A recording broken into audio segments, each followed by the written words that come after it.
introduction. So today we're going to kick off our research colloquium series with a talk by Murielle Popa Fabre from École Normale Supérieure, the Council of Europe.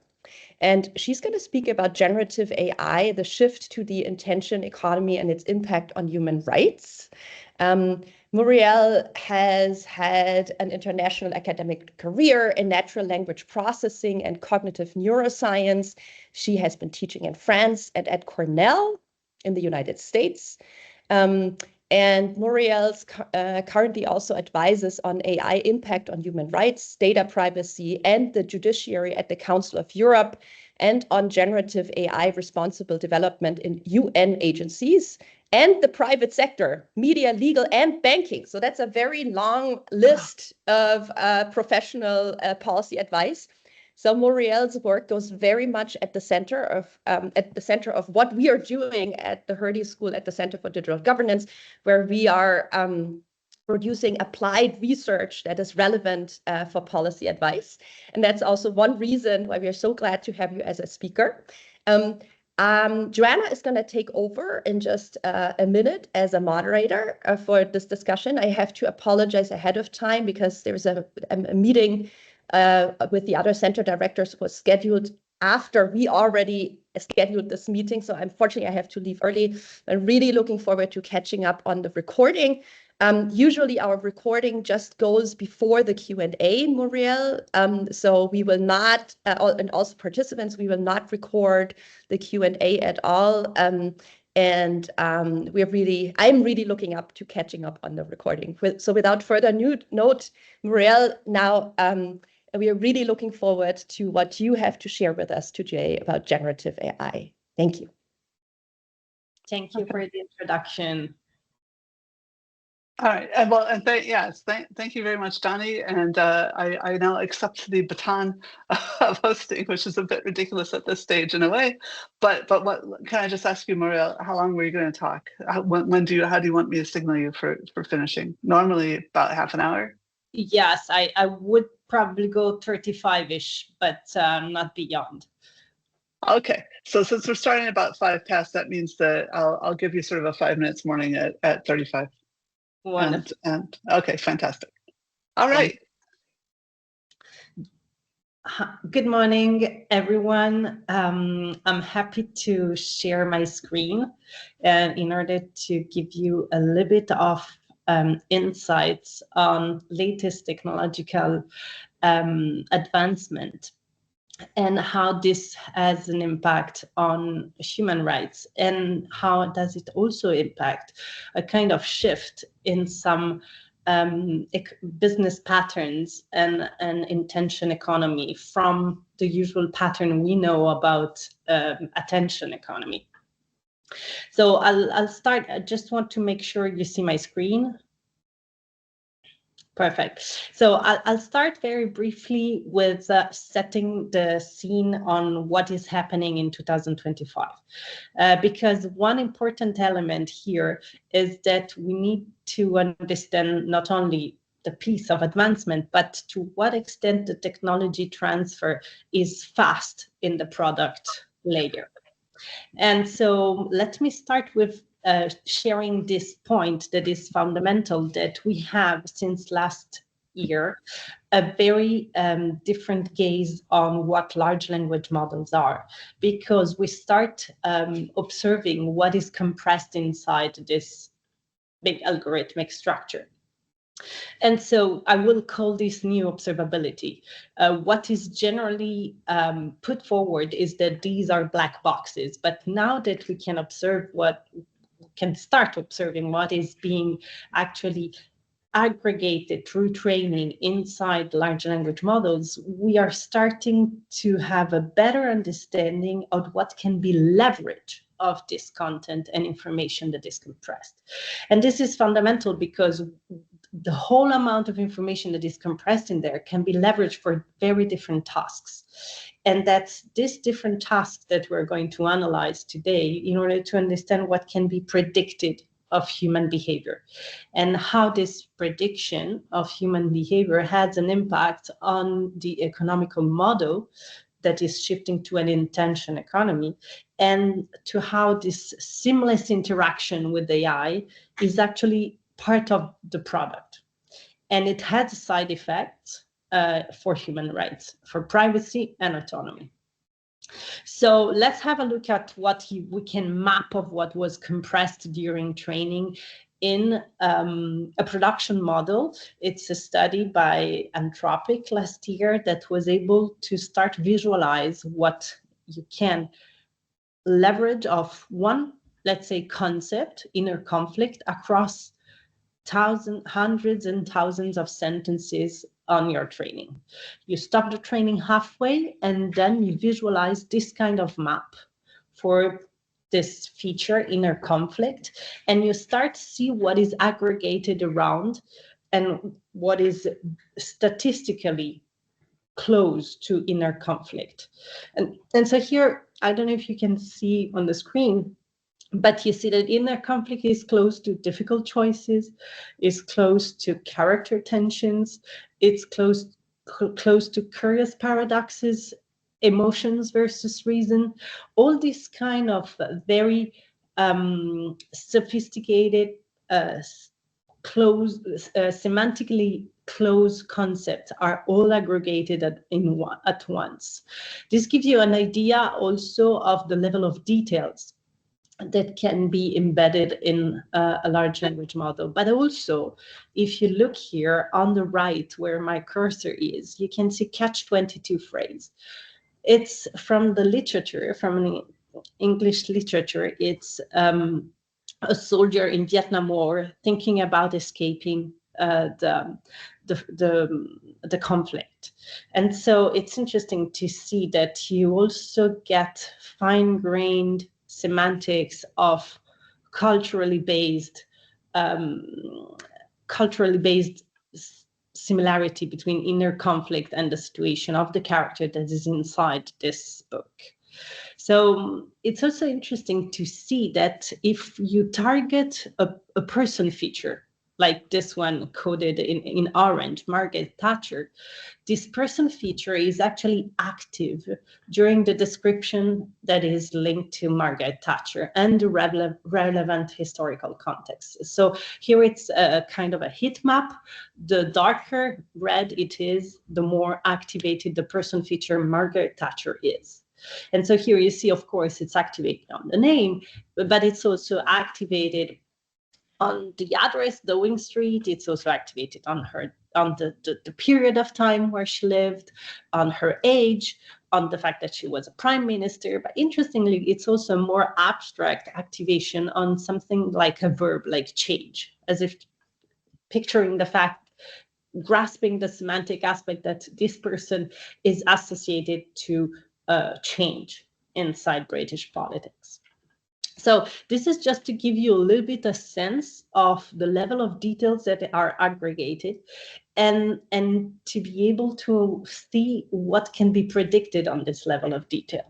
And last year, just before the US presidential election, there was a paper from Wuhan University that was just through a method based on prompting, was able to simulate, create persona based on the demographics of the word value survey, and to be able to predict the election across the different states, just based on former national election studies that are publicly available. So what here happens is that the prediction was relatively very close to what happened. And when you see actually what it means, we have a gradual shift even in the business to do surveys through large language models, because actually the model has compressed so much information that creating personas becomes actually relevant, and you can really simulate people, points of view and reactions just by leveraging all this amount of information that was aggregated and compressed inside the model. An additional level of this is reached through AI agents. There is this nice study last year from Stanford that showed that with a 2 hours audio interview around 6,500 words, it was possible to give this as a memory of the AI agent and to simulate with a relatively high accuracy more than 200 answers to different survey, like the General Social Survey or the Big Five Personality Inventory. You might have undergone this during HR pass, and other behavioral experiments. So what is interesting here is that the researcher decided to base this to change the agent memory and then first give it interview-based transcription here in purple, but just actually adding demographics. And so you see that the difference in accuracy here, it has been corrected because the methodology is quite sound in this study. They asked the participant to fill twice the surveys because it's never the same thing when you fill the survey the second time. So here is the results are corrected based on this as being the best answer of the participant really filling the questionnaire. And so here you see that, do we have the name of the people who did this survey and not just Stanford as a whole, right? Or no, yeah, I'm happy to share the list of all the studies I'm citing. Okay. And so what is interesting here is that you see that you can actually predict with a 60% accuracy what people are going to say just by filling in the demographics, exactly like in the voting study that I just presented. So it's really interesting that we see that you can leverage the compressed information inside the model just by catalyzing it, let's say, with the demographic, and then fill in the surveys. A lately published Nature paper in last July has been working on aggregating 160 psychology experiments and use them to fine-tune a llama model, a large language model, in order to predict people's decision across different psychology experiments. So the idea of the 40 researchers that collaborated here is to run experimental sessions in silico. But the thing here that is important is that it means actually that given the results they got, that you can definitely use one model to predict a whole variety that you see on the screen, a whole variety of different psychology judgments. And so here is the goodness of fit of the model that was trained with the 160 psychology experiment database, which is around 10 million choices made by 60,000 people, sorry. And you see that, of course, there are places where it's easier to predict. It's easier to predict the answers of people, but it's definitely already a significant result to be able to predict across different psychology experiments, always leveraging the information that is embedded and condensated inside large language models. What is happening actually on the economy side is that large language models are becoming multimodal, and so that you can start leverage different sources of information. Have you found your teammates for the econ group? Sorry. Sorry, I don't know what that was, so see if we can find the person who's... What we start seeing here is that not only AI agent can run good simulations like we saw in the studies before, but that having the possibility to aggregate different modalities as cues of the user user experience on a website can actually lead to an enhanced behavioral prediction. This is a study by the tech and AI team of Walmart that is showing to what extent they can boost the prediction of next purchase inside sports category or inside electronics category by leveraging user interaction history in a multimodal way. It means that you can fuse together what has been viewed, the linguistic description of the product, the image of the product, the time it has been viewed, what was the action on one product and the other, put them together and get, for example, 43% boost in sport accuracy, meaning if you saw these helmets, you finally bought the blue and pink one, you're going to go to the short with unicorn colors, let's say. So this is interesting because it means that here what is being sold is not to stay longer on the website, but it's actually to have a seamless proposal that is actually fitting something that could be called intention. And it's illustrative of the accuracy that you can reach by aggregating multimodal data.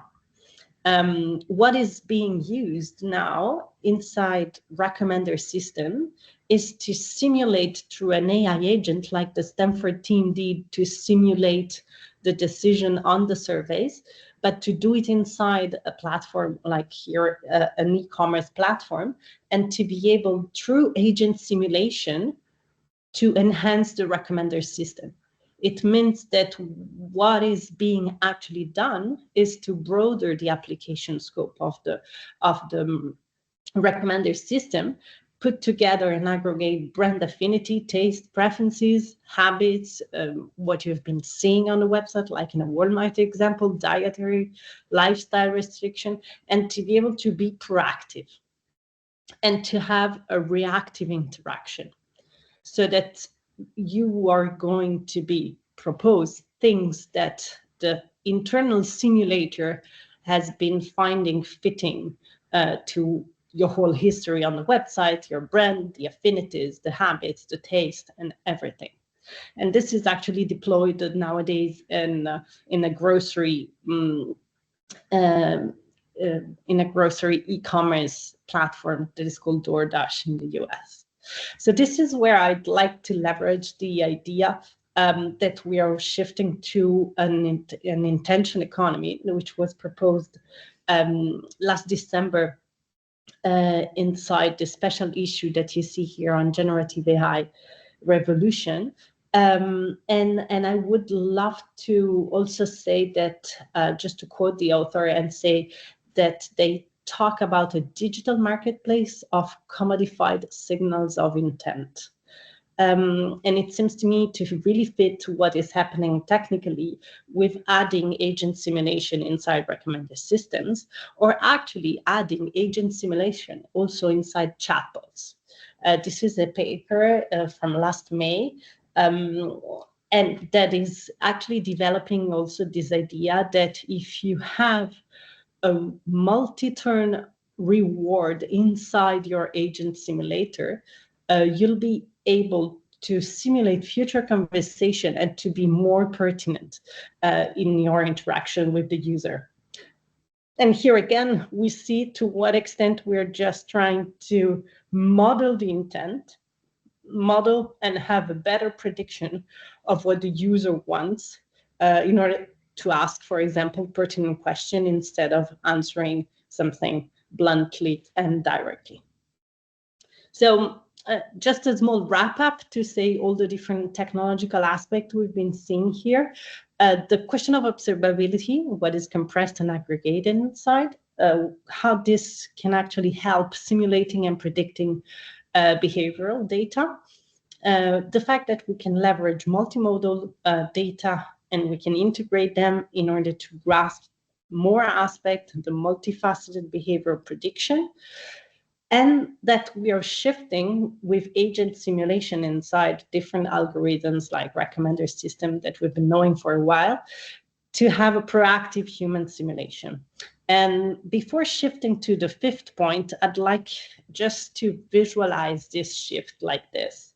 So we've been going through massification, where the offer was general, and so the idea that everyone was the same, and one size fits all, to classification through recommender systems that were highly sophisticated already, so that things where the offer was customized by group characteristic, to a shift to hyper-personalization enabled by the fact that we have a more and more rich digital environment that can actually help fit unique individualized offers, to a situation where we are leveraging proxy signals of intent, and we are projecting them on the intentionality of users.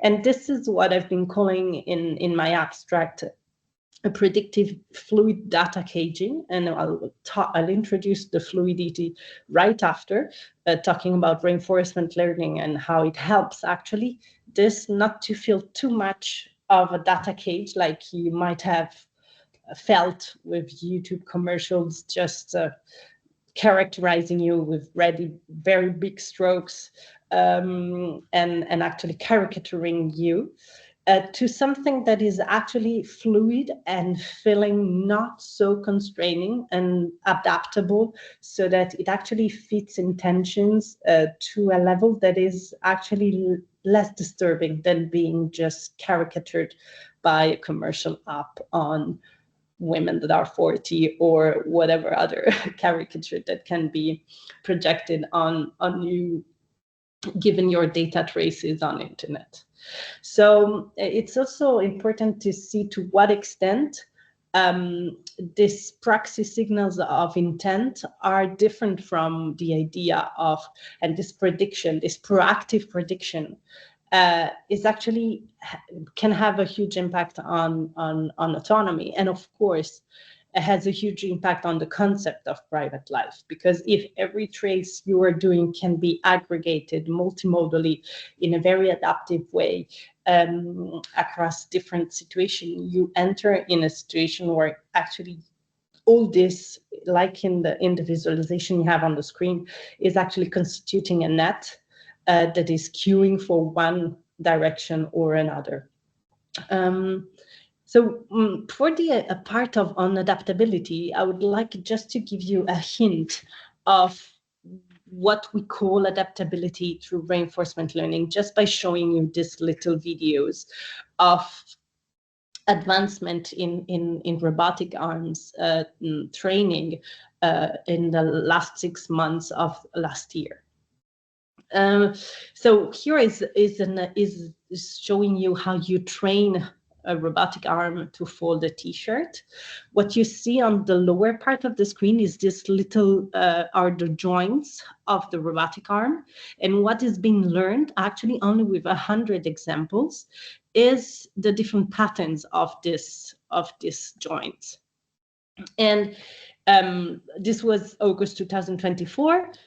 So then you could transform this very quickly into something that is actually predicting all the moves with just a camera of an iPhone, a basic robotic arm, and MacBook Pro.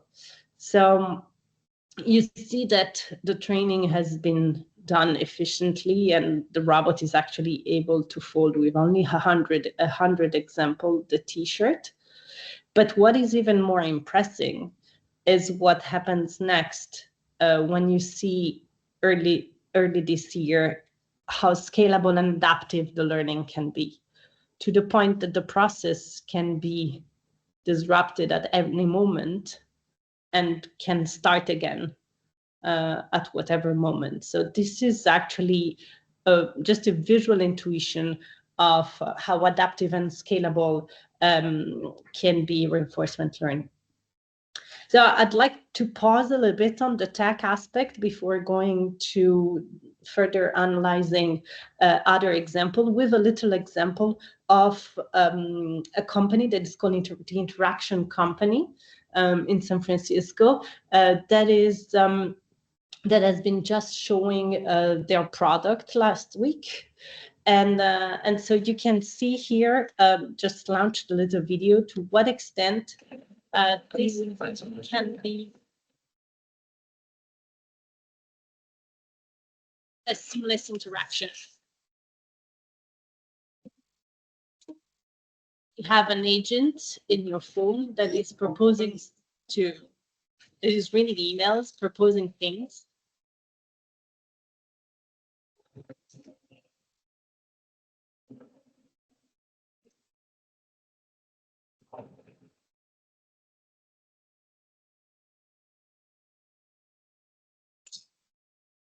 Translating simultaneously that the French train is late 1 hour.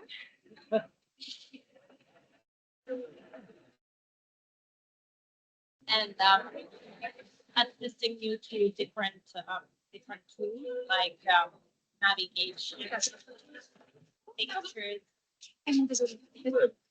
Could I get your contact? Nice to meet you. Hopefully I'll see you soon. Ciao.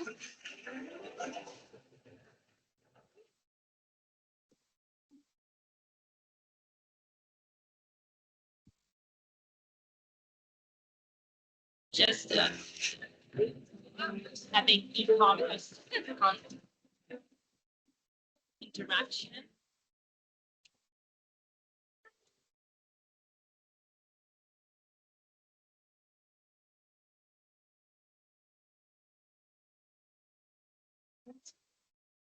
Answering emails for you.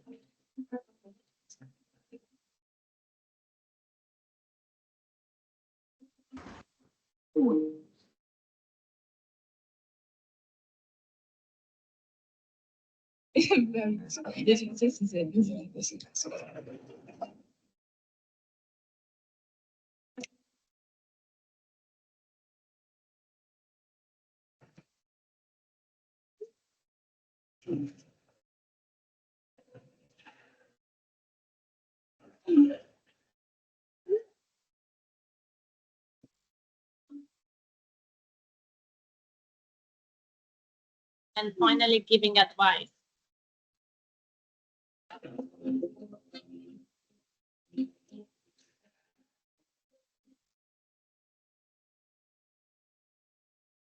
So basically, I just wanted to show you this little ad in order to tell you that all we're talking about is actually already at the product level, and actually that the fact that we are seeing more and more small large language models, which is an oxymoron, being deployed at phone level.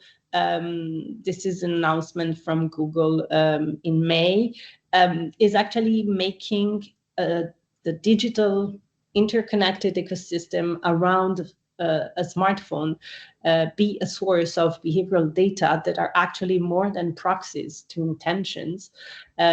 Just a small example could be to see to what extent social rhythms and entropy of social rhythm to GPS can be actually a data pattern that is really important to track if you want to decode and have cues of intentions.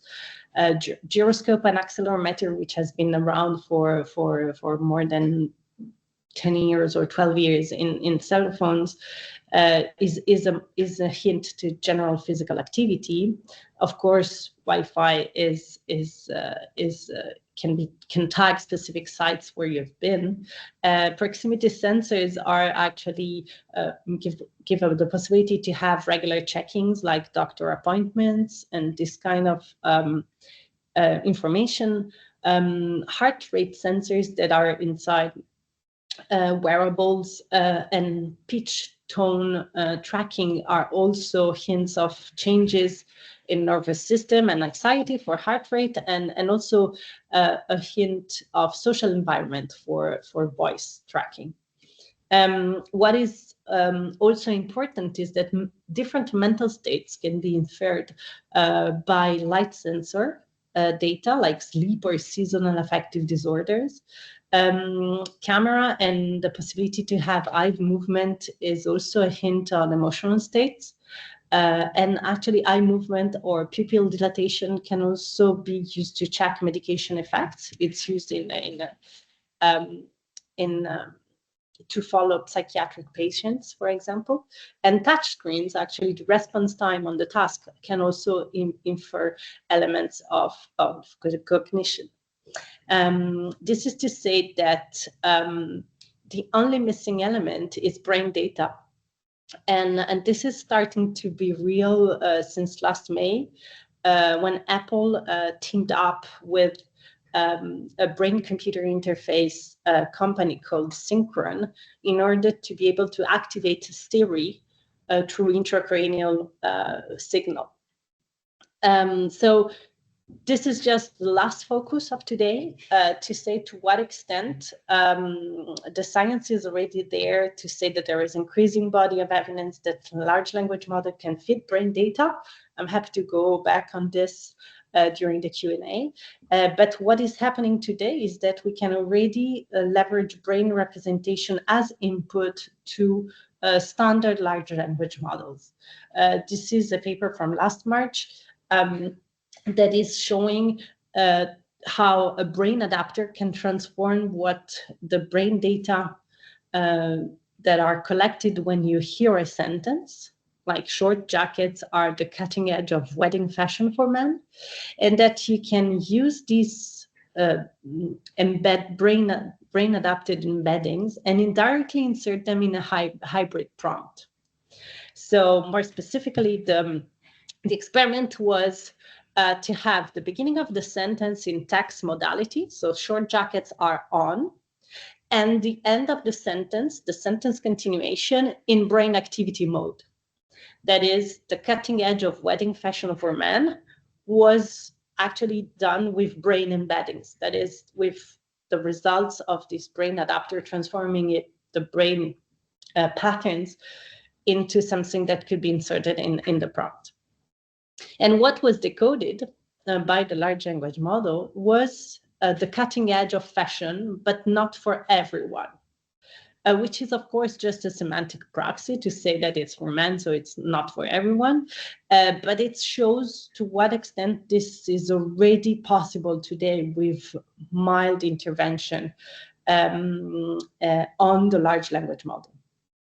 Other studies show, just for you not to go out from this talk saying we can decode the brain with normal large language model, this requires anyway an experimental setting that is highly constrained.